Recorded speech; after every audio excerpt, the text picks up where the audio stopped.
இன்றைக்கி நம்ம பார்க்க போகிறது ஒரு லஞ்ச் காம்போ மெனு. ஆனால் ரொம்ப சிம்பிளான புளியோதரையும் உருளைக்கிழங்கு ரெசிபியும் தான். ஆனால் என்னோட ஸ்டைலில் செய்யலாமா? ஃபஸ்ட்டு ஒரு கடாயில் கொஞ்சமாக நல்லெண்ணெய் எடுத்துக்கலாம். இதில் 1 டீஸ்பூன் அளவுக்கு கடுகும் உளுந்தும், கொஞ்சமாக கருவேப்பிலை, 2 பச்சை மிளகாய், இது கூட 10 பல்லு பூண்டு வந்து சன்னமாக கட் பண்ணி எடுத்திருக்கேன். அதையும் இதோட ஆட் பண்ணிவிட்டு இது கூட நான் 2 பெரிய வெங்காயம் கட் பண்ணி எடுத்து வச்சுருக்கேன். பெரிய வெங்காயத்தையும் நம்ம இதோட சேர்த்துட்டு வெங்காயம் நல்லா பாதி அளவுக்கு வதங்கி வரணும். அது வரைக்கும் நல்லா வதக்கி விட்டுடலாம். தென் இது கூட 2 வரமிளகாயும் இதோட ஆட் பண்ணிக்கலாம். நான் புளியோதரைக்கு எப்போவுமே ஒரே ஒரு தக்காளியும் இதோட ஆட் பண்ணுவேன். அப்போ தான் டேஸ்ட் கொஞ்சம் ரொம்ப நல்லாயிருக்கும். இப்போ இதுக்கு தேவையான அளவுக்கு உப்பும் ஆட் பண்ணிவிட்டு தக்காளி நல்லா சாஃப்டாக வெந்து வரணும். அதுக்குள்ளே நம்ம உருளைக்கிழங்கு பொரியல் ரெடி பண்ணலாம். உருளைக்கிழங்கை நல்லா வாஷ் பண்ணிவிட்டு ஆனால் தோலோடு தான் சின்ன சின்ன பீஸாக கட் பண்ணி எடுத்து வச்சுருக்கேன்.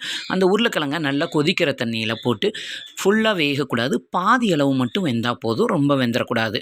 இதுக்கு தேவையான அளவுக்கு உப்பும் இதோட ஆட் பண்ணுறோம். இப்போ இது நல்லா வேகட்டும், ஆனால் பாதி தான் வேகணும்.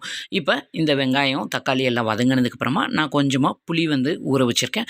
அந்த புளிக்கரைசலை உங்கள் புளிப்புக்கு ஏற்ற மாதிரி ஆட் பண்ணிடுங்க. ஆட் பண்ணிவிட்டு இதில் ஒரு 1/2 டீஸ்பூன் அளவு மஞ்சள் தூள் ஆட் பண்ணி இது நல்லா கொதித்து நல்லா திக்காக வற்றி வரணும்.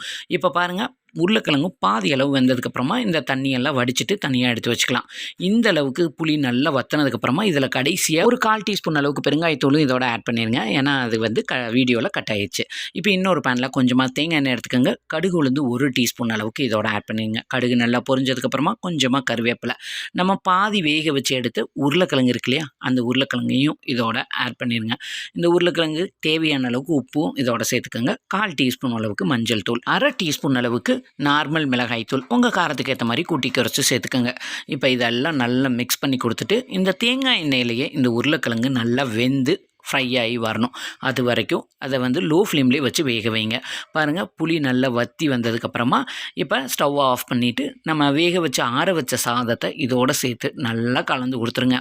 புளியோதரையை எப்போவுமே நல்லெண்ணெயில் செய்யும்போது தான் டேஸ்ட்டும் ஃப்ளேவரும் ரொம்ப நல்லாயிருக்கும். நான் இன்னொரு வீடியோவில் கோயில் புளியோதரை எப்படி செய்கிறதுன்னு இன்னொரு வீடியோவில் அப்லோட் பண்ணேன். இப்போ பாருங்கள், உருளைக்கிழங்கு நல்லா இந்த மாதிரி வெந்ததுக்கப்புறமா ஸ்டவ் ஆஃப் பண்ணிடுங்க.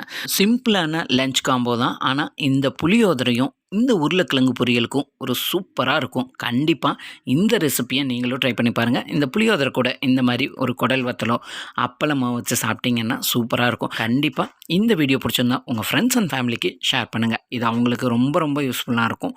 மறக்காமல் நம்ம சுபாஷ் டைம் சேனலை லைக் பண்ணி சப்ஸ்கிரைப் பண்ணிடுங்க.